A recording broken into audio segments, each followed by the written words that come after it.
Hello, my name is Mike, and in this video you join me in the 2020 Mazda MX-5.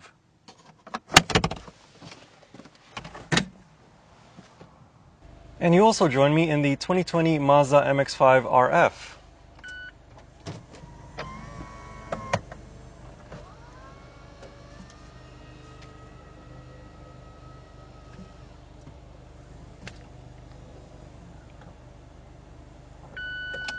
Now it's done. But of the two, which one is best? Well, let's go for a drive and find out.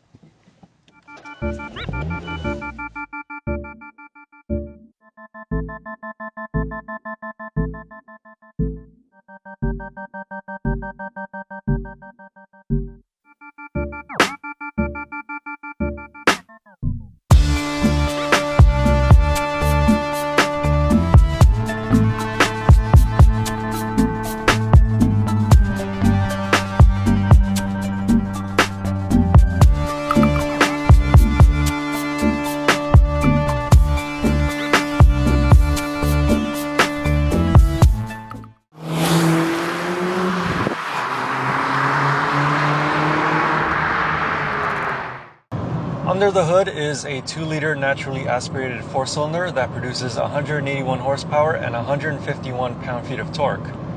That doesn't sound like a whole lot of power, but when the car only weighs 1,065 kilograms, you really don't need that much power. I mean, do you really need a V8 under the hood? Scratch that. You do need a V8 under the hood, and there are V8 conversion kits, but that's a story for another time. This one though, 181 horsepower is enough. It's actually more than when this car first came out, this current generation first came out, because when it came out, I think it only had about 155 or 150 horsepower, but a lot of enthusiasts complained about that, so Mazda listened and bumped up the power. As for the hardtop, well, it's exactly the same. You still get 181 horsepower and 151 pound-feet of torque from the same 2-liter naturally aspirated 4-cylinder. You think that you get more power with the hardtop because it is a little bit heavier than the soft top, but it's only about 51 kilograms heavier than the soft top, which is like, I don't know, having a beautiful model sitting next to you the entire time. That's the best analogy I can give you. Honestly, you're not really going to notice that much of a difference between the two cars in terms of acceleration. In terms of fuel economy, they are rated at 7 liters per 100 kilometers on a highway and 9 liters per 100 kilometers in a city with this manual transmission. I can tell you that those numbers are very achievable because during my time with both of these cars, I've been averaging around 7.3 liters per 100 kilometers on a combined almost 50-50 cycle for both of them actually. Mated to both of them is a 6-speed manual. You can get a 6-speed automatic, but why would you? I mean, it's a sports car. They're meant to have manual transmissions. And this one is fantastic. It is one of the best manual transmissions of any modern day sports cars on the market right now. With every shift, it just feels so amazing, and you always get it into the correct gear. It's like a perfectly tuned machine. It works brilliantly. And the clutch too is very light.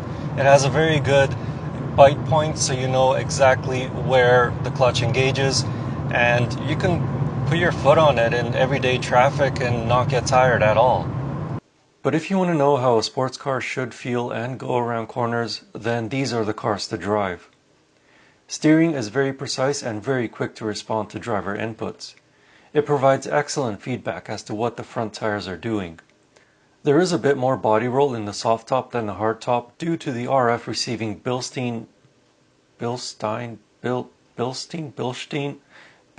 shocks on all 4 corners. The MX-5 responds very well to smooth steering inputs, but can quickly become twitchy at higher speeds if you toss it into a corner. Thankfully, the back end is very easy to catch if the 205 tires do let go, and they will let go even with 181 horsepower.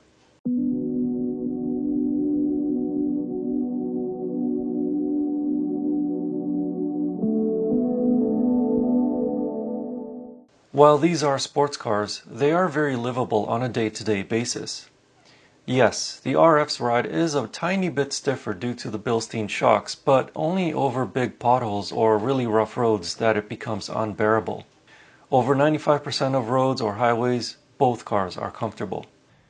As for interior space, well, it's a two-seater convertible and I am 6'4", so those things don't really go together that very well. I do have plenty of headroom. Granted, the roof is off right now, but with the roof up, either the soft top or the hard top, my hair doesn't brush up against the roof. But the problem that I have though is leg room. So my knee hits the dashboard every time I brake, and I have the seat all the way back and reclined as far as possible, and my knee will still hit the dashboard every time I'm braking. So it's not really designed for someone of my height. If you're, let's say, 6 feet or less, then you'll have no problems fitting inside the Mazda MX-5. Because of the limited space, Mazda's engineers had to get creative with small item storage. There is no traditional glove box, but there is a cubby between the seats that is lockable.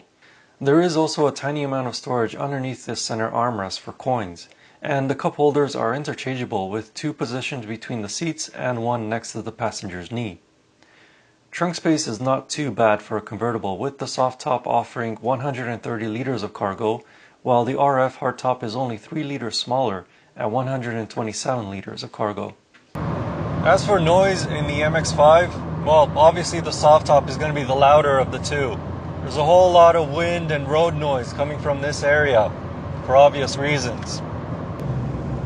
As for road noise in the hardtop, well, it is a bit better than the soft top, but obviously it's not perfect. The most abundant noise is the road noise from the tires, but you also do get a bit of wind noise around here where the windows meet the roof. It's not too bad, but like I said, it is a bit better than the soft top as you would expect.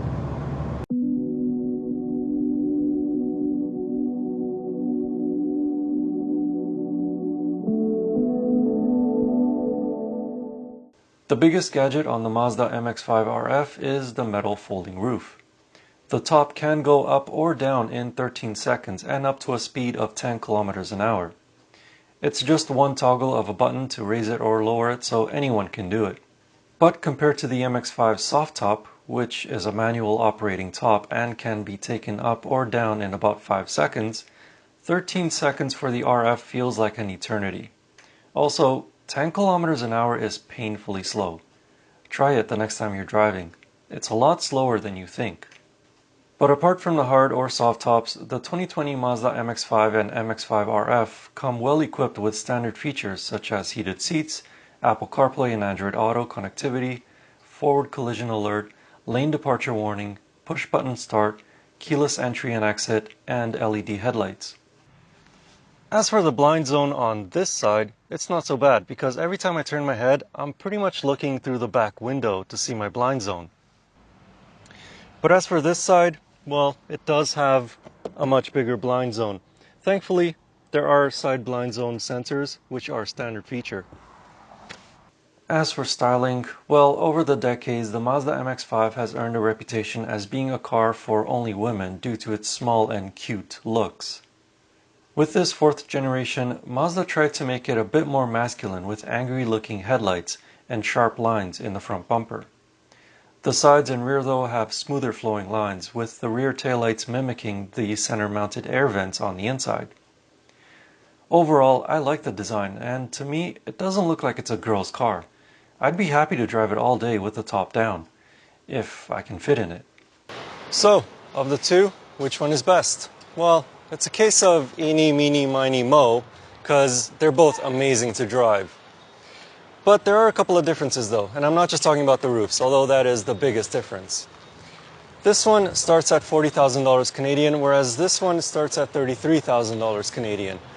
But if you're going to buy an MX-5 as a year-round car, then you probably want the RF, because the hardtop roof, not only does it provide you security and peace of mind, but during the winter months, it can hold the heat in the cabin a lot better than this one can. But if you're going to buy an MX-5 as a second car or as a weekend toy, then save yourself $7,000 and get this one. Regardless of which one you choose though, you're going to have a fun time in either of them and a big smile on your face. But if you want to know more about both of these cars, I wrote a comprehensive review of them over on my website. You can find the link in the video description. And as always, I will see you in the next car or truck, or probably going to be an SUV next time. Thanks again for watching, and see you in the next video.